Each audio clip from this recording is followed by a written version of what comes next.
Reporte 100. Tengo a la investigadora jurídico-social Leila Acedo y le agradezco mucho que nos tome una llamada de teléfono. Leila, ¿cómo estás? Buenos días. Hola, ¿qué tal? Buenos días, Juan Carlos. Un saludo a ti y a tu auditorio. Gracias por la invitación nuevamente. Para poner en contexto, Leila, ¿qué es la ley Olimpia y quién es Olimpia Coral? Sí, te platico un poco del antecedente histórico porque tú ya hiciste la referencia de lo que está sucediendo actualmente en el Estado, ¿no? Bueno, pues esta ley precisamente pone en la discusión de la agenda pública, no solamente en Sonora, sino también en todo México, una problemática que debido a los cambios de uso y socialización, digamos, de las herramientas tecnológicas, ha aumentado de una manera silenciosa, velada y por lo mismo con un riesgo a ser normalizada las agresiones de plataformas digitales o la violencia digital, como tú bien la señalabas. ¿En qué consiste esto? Pues en que cada vez es más recurrente la socialización de imágenes de contenido sexual sin consentimiento, que esta es una de las frases claves, así como prácticas de ciberacoso, lo que se le denomina como el sexting o el burdo pues acoso o en la tramitación del pack, ¿no? Y también lo que se denomina como pornovenganza por medio de estas plataformas digitales, específicamente en redes sociales o aplicaciones de mensajería instantánea. Te cuento que México tiene alrededor, en los 3 últimos meses del 2019 presentó que el 72.9% de la población utilizó Internet. Curiosamente, también dentro de las estadísticas que señala el INEGI, el 24.2% de las usuarias en México ha sido víctima de un tipo de acoso, a diferencia de las estadísticas señaladas para los hombres, ¿no? El informe de violencia en contra de las mujeres en México realizado, de violencia en línea realizado por la Organización de Mujeres Luchadoras en el 2018, empezaba a señalar que las agresiones digitales se vuelven cada vez mayores para las mujeres. Es decir, es una práctica de violencia diferenciada que se agudiza principalmente por su carácter sexual y de género.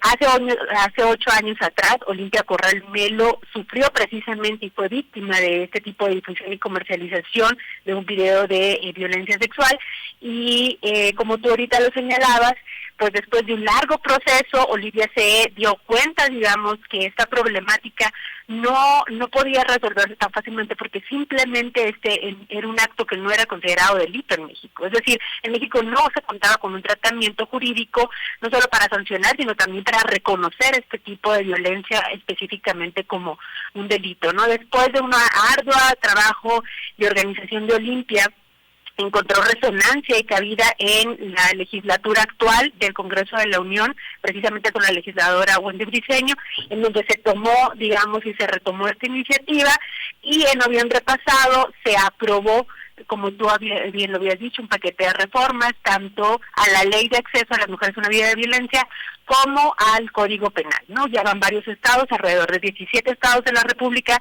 en donde ya se ha implementado, incluso en algunos ya se ha sancionado, específicamente, justo más bien hace 5 días en Monterrey, se tuvo el caso de una penalización, ¿no? A un influencer, creo, de Monterrey, por socializar videos y fotografías íntimas de su pareja, ¿no? ¿Cuáles son las particularidades de esta ley? Bueno, primero que es una ley sin precedente porque marca la pauta de reconocer una nueva problemática de un nuevo tipo de violencia, pero también es una iniciativa ciudadana, ¿no?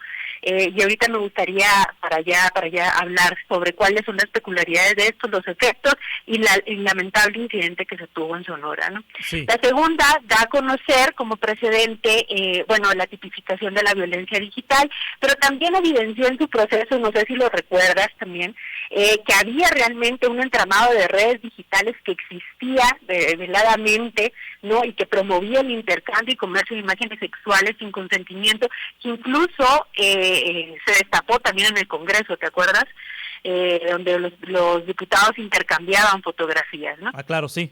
Hubo un senador también que... Un senador, exactamente. ¿A qué hace referencia esta ley? Para ya irnos en concreto, bueno, como tú lo señalabas ahorita, establece que es la violencia digital, ¿no? Como la difusión de contenido sexual sin consentimiento, textos, fotografías, videos, datos, sobre todo fotografías que pueden ser verdaderas o alteradas, eso es muy importante, así como otro tipo de acciones cometidas a través de las tecnologías de información y comunicación que atenten contra la integridad, dignidad, intimidad, libertad, vida privada y vulnere los derechos humanos de las personas. En este apartado justo es cuando se tomó, ¿no? Se aprovechó el cambio que se quería hacer en Sonora, ¿no?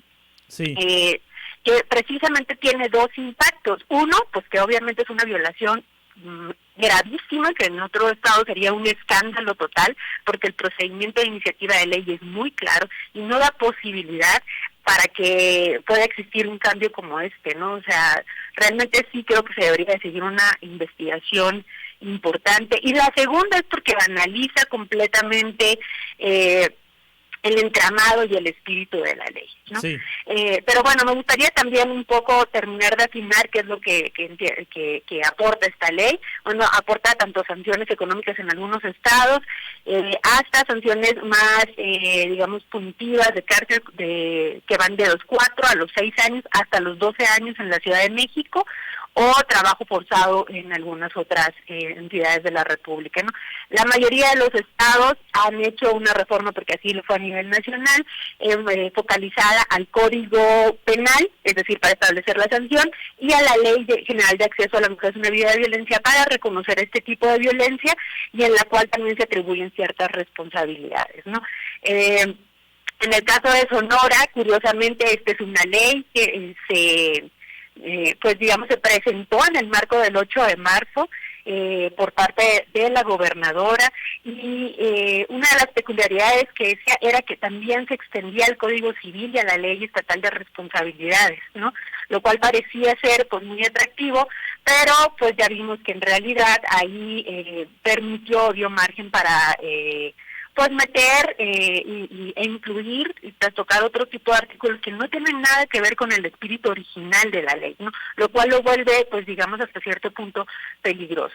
También cuando se presentó esa ley, curiosamente se firmó y se hizo un evento para hacer evidente la firma de un pacto entre el Supremo Tribunal, el Instituto Sonorense de la Mujer, precisamente para anunciar este frente que se iba a hacer contra la violencia contra la violencia digital, y también se establecía que el ISAP sería el órgano encargado de auditar el seguimiento. Entonces a mí me parece muy curioso que estas instituciones ahorita no estén poniendo el grito en el cielo o no estén realmente pues emitiendo algún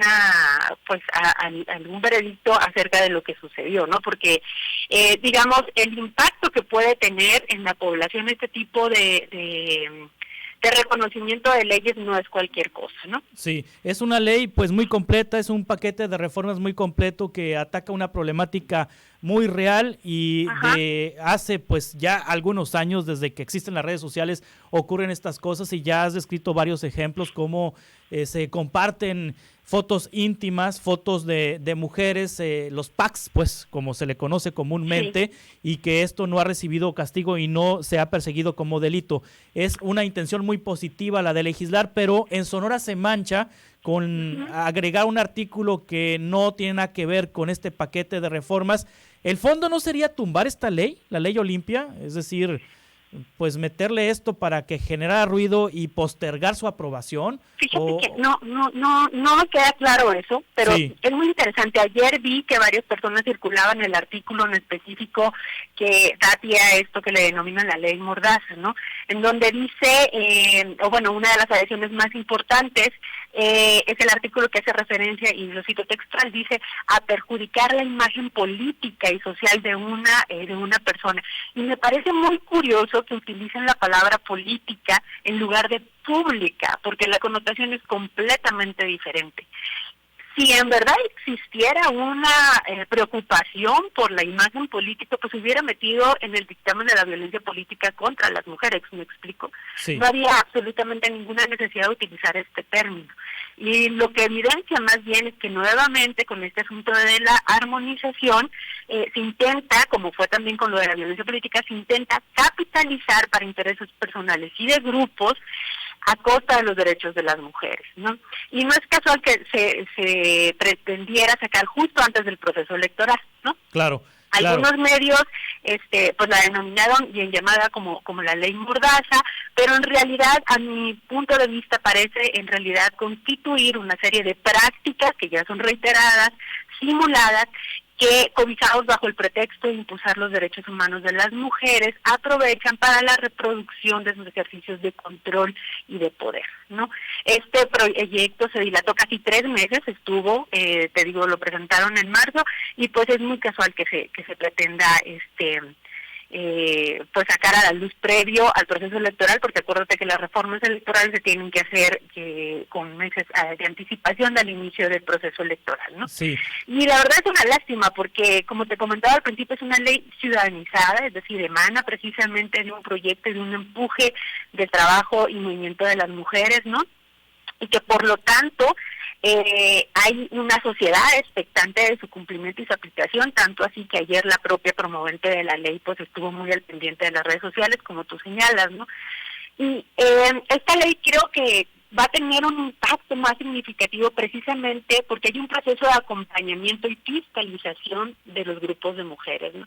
Y eso puede contribuir tanto a una correcta legislación, como lo estamos viendo ahora, una correcta aplicación ya del marco legislativo y sobre todo a una apropiación social, digamos, de las leyes que permitan transformar realmente, hacer una transformación simbólica y no solamente legislativa, ¿no? Porque una de las cosas que señala esta ley y que me parece muy interesante es que cuestiona el sentido de la culpa, ¿no? De cambiar este chip de a quién se le atribuye, digamos, la culpa o la señalización pues de la socialización del contenido de esas imágenes, ¿no? Y centra precisamente esta cuestión, la saca de la culpa que generalmente y culturalmente se le asigna a la mujer, ¿no?